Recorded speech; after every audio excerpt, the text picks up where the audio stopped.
ਅੱਜ इस श्रद्धांजलि ते सन्मान समारोह दे विच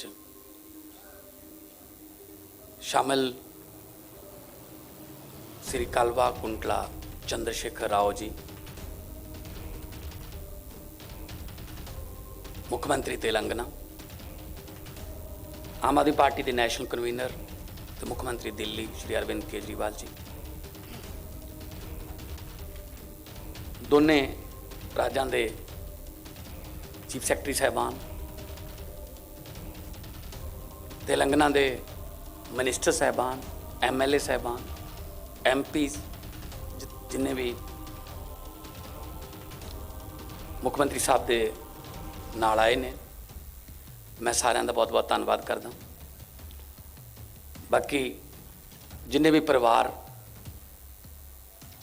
किसानां ते जवानां दे जिहड़े परिवार जिन्हां ने अपने प्यारिਆਂ ਨੂੰ खोया, तुसीं इत्थे पहुंचे हो, मैं तुहाडा धन्नवाद करदा। जिस तरह पहलां कहा गया कि ये श्रद्धांजलि समारोह है, कोई खुशी वाली गल नहीं, पर मैं तुहानूं सारिਆਂ ਨੂੰ ਪਹਿਲਾਂ सब तो पहलां सत श्री अकाल, नमस्कार, वाहिगुरू जी का खालसा, वाहिगुरू जी की फतेह। सियाणे कहंदे आ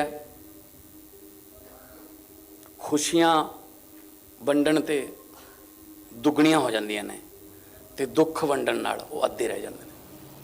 असीं तुहाडे दुख दे विच शामिल हां, घाटा नहीं पूरा कर सकते, जान की कोई कीमत नहीं हुंदी, पर फिर भी परिवार लई बाद दे विच क्योंकि बहुत सारे कमाऊ जी चले गए, उही कमाउंदे सी, तां परिवारां दे जिहड़े चुल्हे ने उन्हां दी अग बुझ जांदी। असीं थोड़ी जी पंजाब सरकार वालों तो कीते ही है, तो मुख्यमंत्री तेलंगाना ने अनाउंसमेंट की सी जिस वेले किसानी संघर्ष चल रहा सी, टकैत साहब बैठे ने, इतिहास का सब तो लंबा चलने वाला संघर्ष है। उत्थे गर्मी भी चली, उत्थे मीह नेरी तूफान ठंड धुंध हर एक मौसम चलिया, पर धरती पुत्र ने अपनिया हक्की मंगां जिहड़ियां उन्हां दा संघर्ष छड्डिया नहीं, ते जिहड़े कानून सी उन्हां नूं वापस करवा के ही उन्होंने साह लिया। और पंजाब जिहड़ा एग्रेरियन स्टेट है, जिस वेले देश अनाज बाहरों मंगाउंदा सी, उस वेले हरी क्रांति के रूप च पंजाब के किसान ने देश के सारे अनाज के भंडार भरे। धरती बहुत उपजाऊ है, धरती शहीदां दी, पीरां फकीरां गुरुआं दी चरण छो प्राप्त धरती है, कौम बहुत मेहनती है। सो इस करके जय जवान ते जय किसान जिहड़ा नारा सीगा वो अज जवानां दे भी परिवार ने ते किसानां दे भी परिवार ने।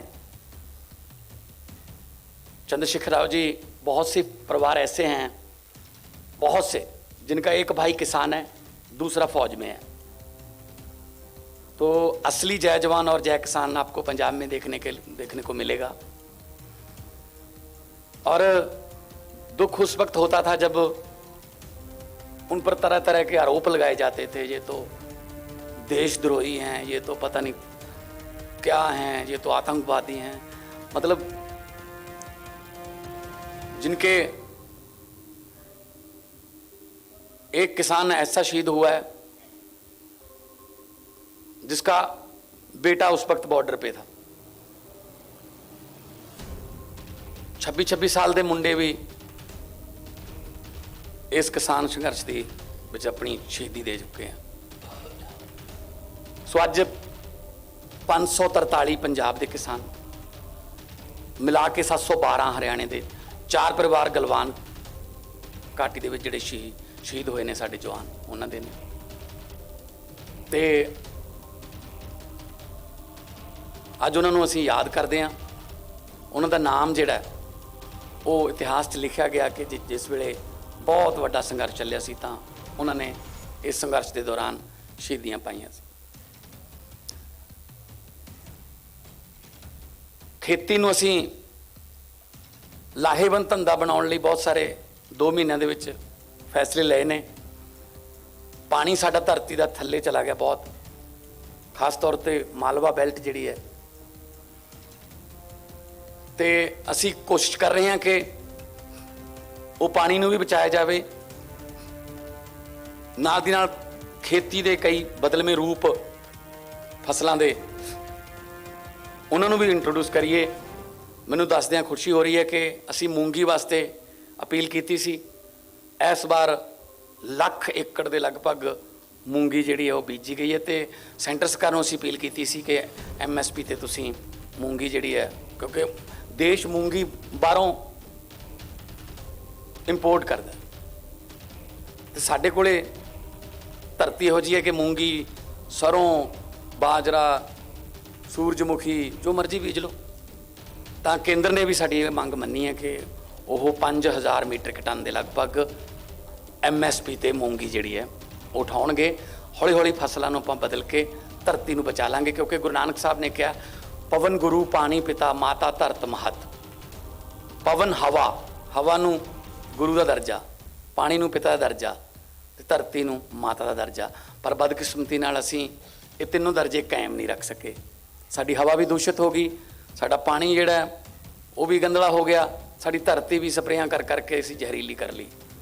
ਇਹ ਤਿੰਨੇ ਦਰਜੇ ਆਪਾਂ ਮਿਲ ਕੇ, ਸਾਰੇ ਤੁਹਾਡੇ ਸਹਿਯੋਗ ਤੋਂ ਬਿਨਾਂ ਕੁਝ ਨਹੀਂ ਹੋਣਾ, ਮਿਲ ਕੇ ਆਪਾਂ ਇਹ ਤਿੰਨੇ ਦਰਜੇ ਕਾਇਮ ਕਰਨੇ ਆ। ਪੰਜਾਬ ਨੂੰ ਦੁਬਾਰੇ ਰੰਗਲਾ ਪੰਜਾਬ ਬਣਾਉਣਾ। ਇਸ ਸਬੰਧ ਦੇ ਵਿੱਚ ਅਸੀਂ ਫੈਸਲੇ ਲੈ ਰਹੇ ਹਾਂ ਬਹੁਤ ਸਾਰੇ। ਡਾਇਰੈਕਟ ਬਿਜਾਈ ਝੋਨੇ ਦੀ ਉਹਦੇ ਵਾਸਤੇ ਅਪੀਲ ਕੀਤੀ, 1500 ਰੁਪਇਆ ਪਰ ਏਕੜ ਸਰਕਾਰ ਵੱਲੋਂ ਦੇਵਾਂਗੇ। ਬਹੁਤ ਸਾਰੇ NRIs ਨੇ, ਬਹੁਤ ਸਾਰੀਆਂ ਇੱਥੇ ਸੰਸਥਾਵਾਂ ਨੇ ਤੇ ਬਹੁਤ ਸਾਰੇ ਵੱਡੀਆਂ ਜ਼ਮੀਨਾਂ ਦੇ ਮਾਲਕਾਂ ਨੇ, ਉਹਨਾਂ ਨੇ ਵੀ ਅਨਾਉਂਸ ਕਰਤਾ। ਕਿਸੇ ਨੇ ਕਿਹਾ ਮੈਂ 3000 ਰੁਪਇਆ ਠੇਕਾ ਘਟਾ ਲੂੰਗਾ ਜੇ ਸਿੱਧੀ ਬੀਜੋਗੇ, ਕਿਸੇ ਨੇ NRI ਨੇ ਕਿਹਾ ਮੈਂ 2000 ਰੁਪਇਆ ਠੇਕਾ ਘਟਾ ਲੂੰਗਾ। ਤਾਂ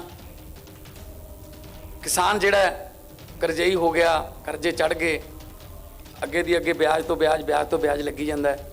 ਤਾਂ ਜਦੋਂ ਮੈਂ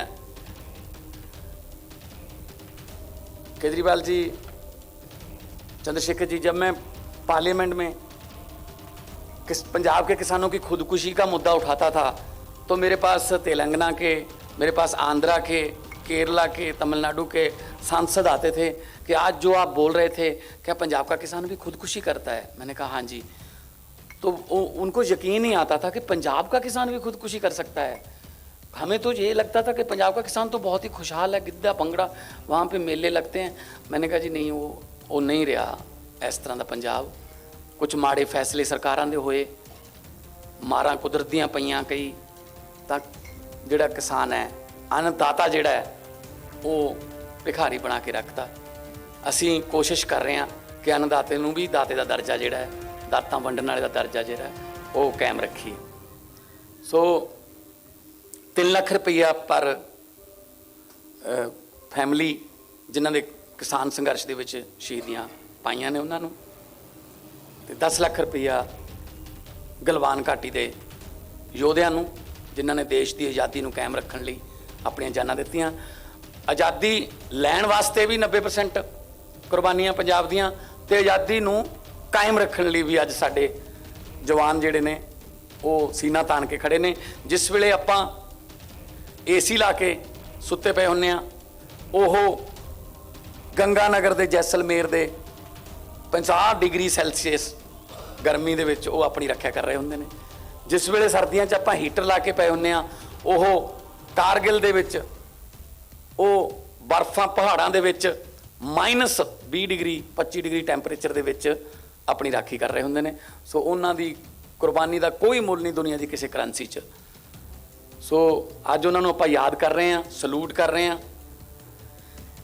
ਤੇ ਮੈਂ ਜਿੰਨੇ ਵੀ ਮਹਿਮਾਨ ਸਾਡੇ ਤੇਲੰਗਾਨਾ ਤੋਂ ਆਏ ਨੇ, ਦਿੱਲੀ ਤੋਂ ਸਾਡੇ ਅਫਸਰ ਸਾਹਿਬਾਨ ਆਏ ਨੇ, ਔਰ ਜਿੰਨੇ ਵੀ ਕਿਸਾਨ ਨੇਤਾ ਜਾਂ ਕਿਸਾਨ ਯੂਨੀਅਨਾਂ ਨਾਲ ਜੁੜੇ ਹੋਏ ਲੋਕ ਆਏ ਨੇ, ਵੱਖ-ਵੱਖ ਕਿਸਾਨ ਯੂਨੀਅਨ ਨਾਲ ਤੁਸੀਂ ਜੁੜੇ ਹੋਏ ਹੋ। ਸੋ ਇਹ ਫੰਕਸ਼ਨ ਜਿਹੜਾ ਇਹ ਸਿਰਫ ਤੁਹਾਡੇ ਪਿਆਰਿਆਂ, ਤੁਹਾਡੇ ਸਤਿਕਾਰਿਆਂ, ਤੁਹਾਡੇ ਬੱਚਿਆਂ ਦੇ ਸਨਮਾਨ ਦੇ ਵਿੱਚ ਹੈ, ਜੋ ਅੱਜ ਇਸ ਦੁਨੀਆ 'ਚ ਨਹੀਂ ਹੈਗੇ। ਤਾਂ ਥੋੜ੍ਹਾ ਬਹੁਤ ਆਤਮਾ ਨੂੰ ਉਹਨਾਂ ਦੀ ਨੂੰ ਸਕੂਨ ਮਿਲੂਗਾ ਕਿ ਚਲੋ ਹੈਗੇ ਨੇ ਸਾਨੂੰ ਯਾਦ ਕਰਨ ਵਾਲੇ, ਹੈਗੇ ਨੇ ਸਾਡੇ ਘਰਦਿਆਂ ਦਾ ਹੱਥ ਫੜਨ ਵਾਲੇ, ਬਾਂਹ ਫੜਨ ਵਾਲੇ। ਕਿਉਂਕਿ ਮੈਂ ਦੇਖ ਰਿਹਾ ਸੀ ਇਸ ਪ੍ਰੋਗਰਾਮ ਦੇ ਵਿੱਚ, ਇੱਥੇ ਮੀਡੀਆ ਵਾਲੇ ਸੱਜਣ ਇੰਟਰਵਿਊ ਕਰ ਰਹੇ ਸੀ ਤਾਂ ਬਹੁਤ ਸਾਰੀਆਂ ਮਾਵਾਂ ਤੋਂ ਬੋਲਿਆ ਨਹੀਂ ਜਾ ਰਿਹਾ ਸੀ, ਅੱਖਾਂ 'ਚ ਅੱਥਰੂ ਆ ਗਏ। ਕਿਉਂਕਿ ਮਾਂ ਨੂੰ ਤਾਂ ਕਦੇ ਜ਼ਿੰਦਗੀ 'ਚ ਭੁੱਲ ਹੀ ਨਹੀਂ ਸਕਦਾ। ਖਾਸ ਤੌਰ 'ਤੇ ਦੁਨੀਆ ਦਾ ਸਭ ਤੋਂ ਵੱਡਾ ਬੋਝ ਮੰਨਿਆ ਗਿਆ ਪਿਓ ਦੇ ਮੋਢੇ 'ਤੇ ਪੁੱਤ ਦੀ ਅਰਥੀ, ਬਹੁਤ ਵੱਡਾ ਬੋਝ, ਸਭ ਤੋਂ ਵੱਡਾ ਬੋਝ ਮੰਨਿਆ ਗਿਆ। ਬਦਕਿਸਮਤੀ ਨਾਲ ਬਹੁਤ ਸਾਰੇ ਪੰਜਾਬ ਦੇ ਬਾਪ ਜਿਹੜੇ ਨੇ ਉਹ ਇਹ ਬੋਝ ਨੂੰ ਢੋਂਦੇ ਨੇ। ਕਦੇ ਨਸ਼ਿਆਂ ਨੇ ਮਾਰਤੇ, ਕਦੇ ਗਰੀਬੀ ਨੇ ਮਾਰਤੇ, ਬੇਰੁਜ਼ਗਾਰੀ ਨੇ ਮਾਰਤੇ। ਆਪਾਂ ਹੌਲੀ ਹੌਲੀ ਠੀਕ ਕਰਾਂਗੇ। ਸੱਚੀ ਨੀਅਤ ਨਾਲ ਸਰਕਾਰ ਚੱਲ ਰਹੀ ਹੈ। ਤੁਸੀਂ ਐਡਾ ਵੱਡਾ ਫਤਵਾ ਦਿੱਤਾ ਹੈ, ਉਸ ਫਤਵੇ ਦਾ ਸਤਿਕਾਰ ਕਰਾਂਗੇ ਅਤੇ ਜਿੱਥੋਂ ਵੀ ਮੌਕਾ ਮਿਲੂਗਾ, ਚਾਹੇ ਪੰਜਾਬ ਦੀ ਇੰਡਸਟਰੀ ਹੋਵੇ, ਦੁਕਾਨਦਾਰ ਹੋਣ, ਵਪਾਰੀ ਹੋਣ, ਕਿਸਾਨ ਹੋਣ, ਮਜ਼ਦੂਰ ਹੋਣ, ਜਿਹੜਾ ਵੀ ਪੰਜਾਬ ਦੇ ਵਿੱਚ 3.25 ਕਰੋੜ ਪੰਜਾਬੀ ਹੈ, ਜਿਹੜਾ ਪੰਜਾਬ ਦਾ ਪਾਣੀ ਪੀਂਦਾ, ਪੰਜਾਬ ਦਾ ਅੰਨ ਖਾਂਦਾ, ਉਹਦੀ ਸੁਰੱਖਿਆ ਦੀ, ਉਹਦੇ ਵਪਾਰ ਨੂੰ ਵਧਾਉਣ ਦੀ, ਉਹਦੇ ਕੰਮਕਾਰ ਨੂੰ, ਉਹਦੇ ਬੱਚਿਆਂ ਨੂੰ ਨੌਕਰੀਆਂ ਦਿਵਾਉਣ ਦੀ ਅਤੇ ਉਹਨਾਂ ਦੇ ਚੁੱਲ੍ਹਿਆਂ ਦੀ ਅੱਗ ਬਚਾਉਣ ਦੀ ਜ਼ਿੰਮੇਵਾਰੀ ਤੁਸੀਂ ਮੇਰੀ ਲਾਈ ਹੈ। ਅਤੇ ਮੈਂ ਆਪਣੇ ਵੱਲੋਂ ਜਿੰਨੀ ਕੁ ਮੇਰੀ ਤੁੱਛ ਬੁੱਧੀ ਹੈ, ਮੈਂ ਤੁਹਾਡੇ ਨਾਲ ਸਲਾਹਾਂ ਕਰਕੇ ਆਪਣੇ ਵੱਲੋਂ ਮੈਂ ਫਿਊਚਰ ਦੇ ਵਿੱਚ, ਭਵਿੱਖ ਦੇ ਵਿੱਚ ਵੀ ਫੈਸਲੇ ਕਰਦੇ ਰਹਾਂਗੇ ਤਾਂ ਕਿ ਆਪਾਂ ਮੈਂ ਇਹ ਗੱਲ ਕਹਿਣਾ ਹੁੰਦਾ ਕਿ ਕਿਸਾਨਾਂ ਸਿਰ ਕਰਜ਼ਾ ਹੈ। ਮੈਂ ਕਿਸਾਨਾਂ ਨੂੰ ਕਰਜ਼ਾ ਮਾਫੀ ਨਹੀਂ, ਕਰਜ਼ਾ ਮੁਕਤੀ ਦਿਵਾਉਣੀ ਚਾਹੁੰਦਾ। ਸਾਨੂੰ ਕਿਉਂ ਲੈਣੇ ਪੈ ਰਹੇ ਨੇ ਕਰਜ਼ੇ? ਲੋੜ ਹੀ ਨਾ ਪਵੇ। ਇੰਨੀ ਫਰਟਾਈਲ ਧਰਤੀ ਹੈ, ਮੈਂ ਪੂਰੀ ਦੁਨੀਆ ਘੁੰਮੀ ਹੈ ਕਲਾਕਾਰ ਦੇ ਤੌਰ 'ਤੇ, ਕਿਤੇ ਇੰਨੀ ਉਪਜਾਊ ਧਰਤੀ ਨਹੀਂ ਜਿਹੜੀ 1 ਸਾਲ ਦੇ ਵਿੱਚ 150 ਮਣ ਦਾਣੇ ਪੈਦਾ ਕਰ ਦਿੰਦੀ ਹੈ। 90 ਮਣ ਝੋਨਾ, 60 ਮਣ ਕਣਕ। ਹੁਣ ਤਾਂ ਮੂੰਗੀ ਵਿੱਚ ਆ ਗਈ, ਉਹ ਵੀ ਵਿੱਚ ਹੀ ਆ ਗਈ। ਸੋ ਸਾਡੀ ਜਿਹੜੀ ਧਰਤੀ ਹੈ ਦੁਨੀਆ 'ਚ, ਜਿੱਥੇ ਅਮਰੀਕਾ, ਕੈਨੇਡਾ, ਇੰਗਲੈਂਡ, ਅਸੀਂ 40-40 ਲੱਖ ਰੁਪਈਆ ਮਾਂ ਦੀਆਂ ਬਾਲੀਆਂ ਵੇਚ ਕੇ ਚੱਕ ਕੇ ਫਿਰਦੇ ਹਾਂ ਵੀ ਉੱਥੇ ਲੈ ਜਾਓ ਸਾਨੂੰ, ਉੱਥੇ ਧਰਤੀ ਜਿਹੜੀ ਆ ਉਹ ਮਸਾਂ 25-30 ਮਣ ਵਾਲੀ ਹੈ। ਕਿਉਂਕਿ 6-6 ਮਹੀਨੇ ਤਾਂ ਬਰਫ ਹੀ ਪਈ ਰਹਿੰਦੀ ਹੈ। ਤੁਹਾਡੇ ਬਹੁਤ ਸਾਰੇ ਹੋਣਗੇ ਰਿਸ਼ਤੇਦਾਰ, ਦੋਸਤ ਜਿਹੜੇ ਬਾਹਰ ਰਹਿੰਦੇ ਨੇ, ਪਰ ਮੇਰੀ ਸਮਝ ਤੋਂ ਬਾਹਰ ਹੈ। 20-25 ਮਣ ਵਾਲੇ ਮੌਜਾਂ ਕਰੀ ਜਾਂਦੇ ਨੇ, 150 ਮਣ ਵਾਲੇ ਭੁੱਖੇ ਮਰੀ ਜਾਂਦੇ ਨੇ। ਕਿਤੇ ਨਾ ਕਿਤੇ ਲੀਡਰਸ਼ਿਪ 'ਚ ਕਮੀ ਰਹੀ। ਜਿਨ੍ਹਾਂ ਨੂੰ ਆਪਾਂ ਅੱਗੇ ਕਰਦੇ ਰਹੇ, ਉਹਨਾਂ ਨੇ ਆਪਣੇ ਹੱਕ 'ਚ ਕਾਨੂੰਨ ਨਹੀਂ ਬਣਾਏ। ਆਪਾਂ ਉਹਨਾਂ ਦੇ ਹੱਕ 'ਚ ਬਹੁਤ ਭੁਗਤਦੇ ਰਹੇ, ਉਹ ਆਪਣੇ ਹੱਕ 'ਚ ਨਹੀਂ ਭੁਗਤੇ। ਸੋ ਮੈਂ ਸਾਰੇ ਜਿੰਨੇ ਵੀ ਇੱਥੇ ਤੁਸੀਂ ਪਹੁੰਚੇ ਹੋ, ਜਿਹੜੀ ਸ਼ਹੀਦੀ ਆ ਉਹ ਛੋਟੀ ਵੱਡੀ ਨਹੀਂ ਹੁੰਦੀ। ਸ਼ਹੀਦੀ ਦੇ ਵਿੱਚ ਕੋਈ ਰੈਂਕ ਨਹੀਂ ਹੁੰਦਾ, ਕਿਉਂਕਿ ਗੋਲੀ ਇਹ ਨਹੀਂ ਦੇਖਦੀ ਕਿ ਮੈਂ ਇੱਕ ਸਿਪਾਹੀ ਦੇ ਸੀਨੇ ਵੱਲ ਨੂੰ ਚੱਲੀ ਹਾਂ ਜਾਂ ਮੈਂ ਕਿਸੇ ਸੂਬੇਦਾਰ ਦੇ ਜਾਂ ਜਰਨੈਲ ਦੇ ਜਾਂ ਕਰਨਲ ਦੇ ਜਿਹੜੇ ਸੀਨੇ ਵੱਲ ਨੂੰ ਚੱਲੀ ਹਾਂ। ਅਤੇ ਮਾਂ ਹਮੇਸ਼ਾ ਪੁੱਤ ਜੰਮਦੀ ਹੈ। ਮਾਂ ਕੋਈ ਮਤਲਬ ਸ਼ਰਾਰਤੀ ਅਨਸਰ ਜਾਂ ਕੋਈ ਸਮਾਜ ਵਿਰੋਧੀ ਨਹੀਂ ਜੰਮਦੀ। ਮਾਹੌਲ ਕਈ ਵਾਰੀ ਇਸ ਤਰ੍ਹਾਂ ਦਾ ਹੋ ਜਾਂਦਾ। ਸੋ ਮੈਂ ਸੱਚੇ ਦਿਲੋਂ ਸ਼ਰਧਾਂਜਲੀ ਦਿੰਦੇ ਹੋਏ ਚੰਦਰ ਸ਼ੇਖਰ ਰਾਓ ਜੀ, CM ਤੇਲੰਗਾਨਾ ਦਾ, ਔਰ ਮਾਨਯੋਗ ਆਮ ਆਦਮੀ ਪਾਰਟੀ ਦੇ ਸੰਸਥਾਪਕ ਅਰਵਿੰਦ ਕੇਜਰੀਵਾਲ ਜੀ ਦਾ ਤੁਹਾਡੇ ਵੱਲੋਂ ਬਹੁਤ ਬਹੁਤ ਧੰਨਵਾਦ ਕਰਦਾ। ਔਰ ਮੈਂ ਇਹੀ ਪ੍ਰਮਾਤਮਾ ਅੱਗੇ ਅਰਦਾਸ ਕਰਦਾ ਕਿ ਪ੍ਰਮਾਤਮਾ ਜਿਹੜੇ ਵਿਛੜ ਗਏ ਸਾਥੋਂ, ਉਹਨਾਂ ਦੀ ਆਤਮਾ ਨੂੰ ਸ਼ਾਂਤੀ ਦੇਈ ਅਤੇ ਪਰਿਵਾਰਾਂ ਨੂੰ ਭਾਣਾ ਮੰਨਣ ਦਾ ਬਲ ਬਖਸ਼ੀ। ਬਹੁਤ ਬਹੁਤ ਧੰਨਵਾਦ। ਵਾਹਿਗੁਰੂ ਜੀ ਕਾ ਖਾਲਸਾ, ਵਾਹਿਗੁਰੂ ਜੀ।